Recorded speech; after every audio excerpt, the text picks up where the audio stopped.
खबर पक्की है का स्पेशल बुलेटिन आज गुवाहाटी से हो रहा है। 2 चरणों का मतदान लोकसभा के लिए हो चुका है और तीसरे चरण के लिए मतदान 7 मई को होना है। लेकिन आजकल जो मुद्दा सबसे ज्यादा चर्चा में है वो है आरक्षण। केंद्रीय गृह मंत्री अमित शाह ने आज प्रेस कॉन्फ्रेंस करके बाकायदा ये आरोप लगाया कि कांग्रेस आरक्षण को लेकर बीजेपी के खिलाफ झूठ को और भ्रम को फैला रही है। इससे पहले कि हम इस पूरे मुद्दे को आपको बताएं, उससे पहले हम आपके सामने रख देते हैं अमित शाह के फेक वीडियो और असली वीडियो में अंतर।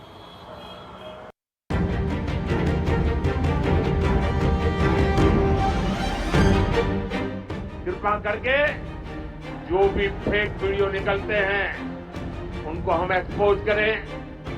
ऐसे कोई भी वीडियो, कोई भी तस्वीर आपके व्हाट्सएप पर आए तो किसी सोशल मीडिया पर दिखे तो मेरा रिक्वेस्ट है पुलिस को जानकारी दें। उसको फॉरवर्ड करने से पहले सोचिए कहीं वो आपका भी नुकसान कर देगी, क्योंकि कानून बहुत कड़क है और मैं नहीं चाहता हूं कि निर्दोष नागरिक इसके शिकार हो जाए।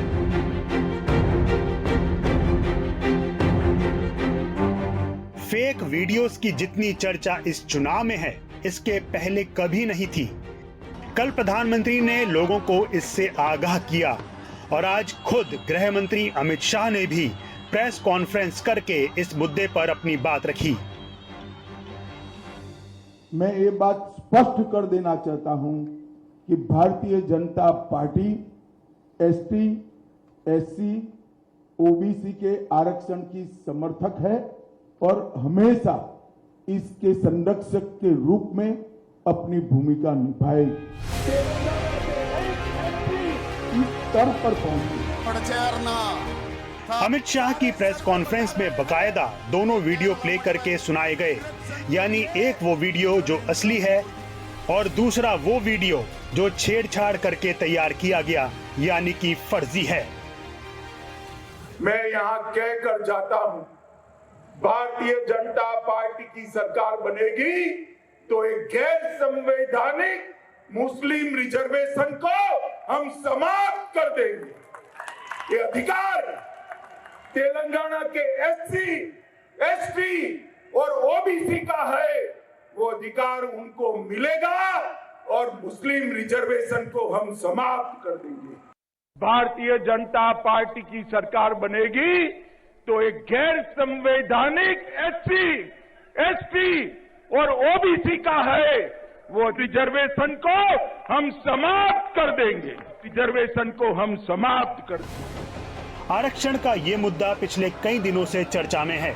दरअसल कांग्रेस जब ये आरोप लगाती है कि बीजेपी बड़े बहुमत से आकर संविधान को बदल देगी, तब वो आरक्षण की ओर ही इशारा करती है। राहुल गांधी ने फिर एक बार हाथ में संविधान लेकर बीजेपी पर अपने आरोप दोहराए हैं। ये हिंदुस्तान की गरीब लोगों की आत्मा है, इसको कोई नहीं छूने वाला है। दुनिया में कोई शक्ति नहीं है जो इसको बदल सके। ये बीजेपी वाले सपने देख रहे हैं।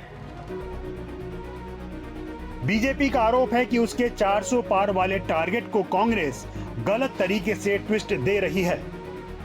संविधान बदलने वाले आरोप पर हमने गृह मंत्री अमित शाह से सवाल पूछा तो उन्होंने कहा, बीजेपी का एक ही मकसद है और वो है देश को मजबूत करना। संविधान बदलने की क्षमता हमारे पास 10 सालों से, 400 पार से पहली बार नहीं आएगी। उनको पूर्ण बहुमत की सरकार की आदत नहीं है। हमारे पास 10 साल से हमने पूर्ण बहुमत का उपयोग धारा 370 हटाने में किया, ट्रिपल तलाक हटाने में किया, राम मंदिर बनाने में किया और अंग्रेजों के कानून बदलने में। 400 पार देश को मजबूत करने के लिए चाहिए मोदी जी को आशीर्वाद दें। पिछले दिनों राष्ट्रीय स्वयंसेवक संघ के प्रमुख मोहन भागवत ने भी कहा कि आरक्षण जारी रहना चाहिए।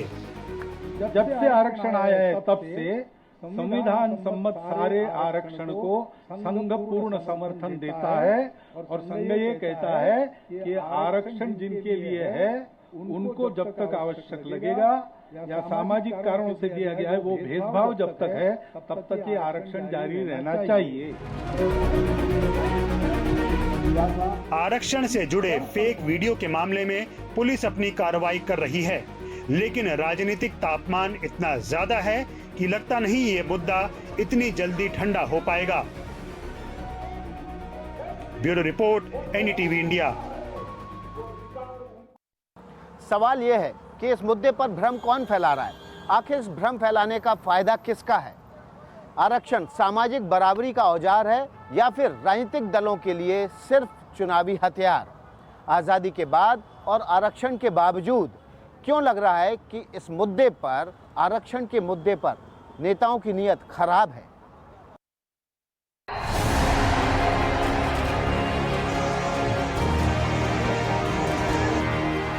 देश एक लोक कल्याणकारी व्यवस्था के तहत चलता है और लोकतंत्र में आलोचना कोई नई बात नहीं है, लेकिन चुनाव के मौसम में कांग्रेस एक गंभीर आरोप लगा रही है।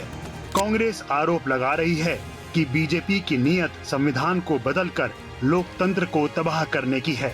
कांग्रेस ये आरोप भी लगा रही है कि बीजेपी दलितों, पिछड़ों, आदिवासियों का आरक्षण छीनकर देश चलाने में उनकी भागीदारी खत्म करना चाहती है।